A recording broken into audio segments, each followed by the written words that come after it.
देखिए, हम हर बार पार्टी को यहाँ बताते हैं कि तेलंगाना में भारतीय जनता पार्टी की सरकार बन सकती है।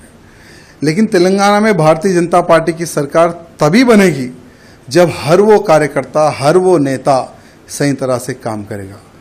आज बूथ लेवल में हर वो कार्यकर्ता पूरी जान लगाकर भारतीय जनता पार्टी के समर्थन में वोट दिलवा रहा है, कार्य कर रहा है। लेकिन जब कोई बड़े पद का जब चयन होने का जब समय आता है, जब तेलंगाना राज्य के प्रेसिडेंट का डिक्लेरेशन का जब समय आता है, तो कम से कम पार्टी यहाँ नहीं सोचती कि हमें कैसा प्रेसिडेंट बनाना चाहिए। हम बार बार यही बोल रहे थे कि भाई बूथ कार्यकर्ता से लेकर अधिकारी तक चर्चा होनी चाहिए। चर्चा होने के बाद में हमें एक ऐसा प्रेसिडेंट चाहिए जो एग्रेसिव हो।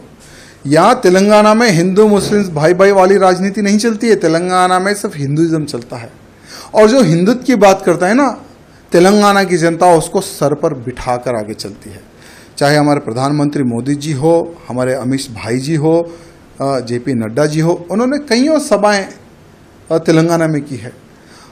हर सभा में हजारों की संख्या में, लाखों की संख्या में उनकी सभाओं में कार्यकर्ता आते हैं यहाँ सुनने के लिए कि देश धर्म समाज के लिए आज भारतीय जनता पार्टी क्या कर रही है और क्या करेगी।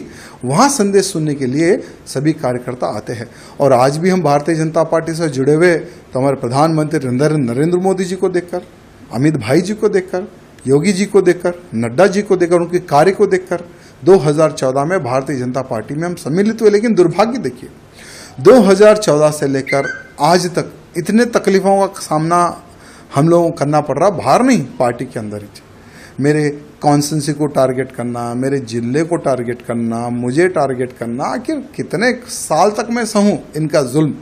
आज देखिए, जब पार्टी प्रेसिडेंट के नॉमिनेशन का आप जो सो नोटिफिकेशन आप डिक्लेयर करते हैं, जब हम जाते हैं भाई हम भी प्रेसिडेंट के लिए हम पूछना चाहते हैं, तो लगभग जो 10 लोगों का जो साइन चाहिए वो 10 के 10 लोगों को डरा के भगा देते हैं। यानी ऑलरेडी ये लोग जो डिसाइड कर लिए उसको हम प्रेसिडेंट बनाएंगे, ऐसा ये लोग डिसाइड कर लिए।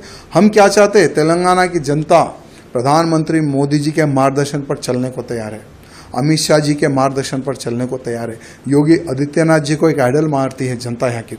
लेकिन दुर्भाग्य क्या है, हम ऐसे काम करेंगे जो प्रेसिडेंट कोई काम ही ना करे, कोई निर्णय ना ले। हम जो बोले प्रेसिडेंट वही काम करेगा, उठो बोलो तो उठो, बैठो बैठो बैठो, ऐसा ही प्रेसिडेंट का अगर आप चयन करेंगे तो कोई कार्यकर्ता पार्टी में काम नहीं करेगा। हमारा भी दम घुट रहा है, इसलिए हमने राम राम किया है आज पार्टी को। लेकिन एक बात है, भले हम बीजेपी पार्टी में रहो या ना रहो, लेकिन मोदी जी के, योगी जी के, अमित भाई जी के हम कट्टर समर्थक रहेंगे। और बिना पार्टी में रहे हम मोदी जी के कार्यों को, अमित शाह जी के कार्यों को, योगी जी के कार्यों का हम प्रचार करते रहेंगे, भले हम पार्टी में रहो या ना रहो। ये कार्यकर्ताओं की डिमांड है।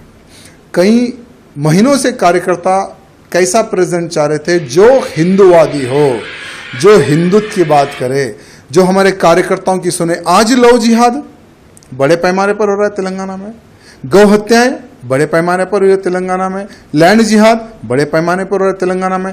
भाई उसको रोकने के लिए कौन रोकेगा? लोग बोलते कि भारतीय जनता पार्टी के अलावा कोई नहीं रोक सकेगा। भारतीय जनता पार्टी की सरकार आएगी तो ही तेलंगाना का हिंदू सुरक्षित रहेगा। लेकिन भारतीय जनता पार्टी की सरकार कैसे आएगी? क्योंकि कुछ जो लोग हैं ना, जो एक नाग की तरह पार्टी को घेर कर बैठे हैं कुछ लोग। ये कुछ लोगों का इलाज जब तक केंद्र के जो हमारे अधिकारीगण हैं, जब तक ये कुछ लोगों का इलाज नहीं करेंगे ना, ठीक है, आज चलो हम तो पार्टी को छोड़ दिए, हमारा कोई वजूद था ना है ना रहेगा। हम एक हिंदू कार्यकर्ता हैं, भले राजनीति से हटकर हम हिंदुत्व का कार्य करते हैं और आगे भी हम हिंदुत्व का प्रचार और हिंदुत्व की सेवा हम करते रहेंगे।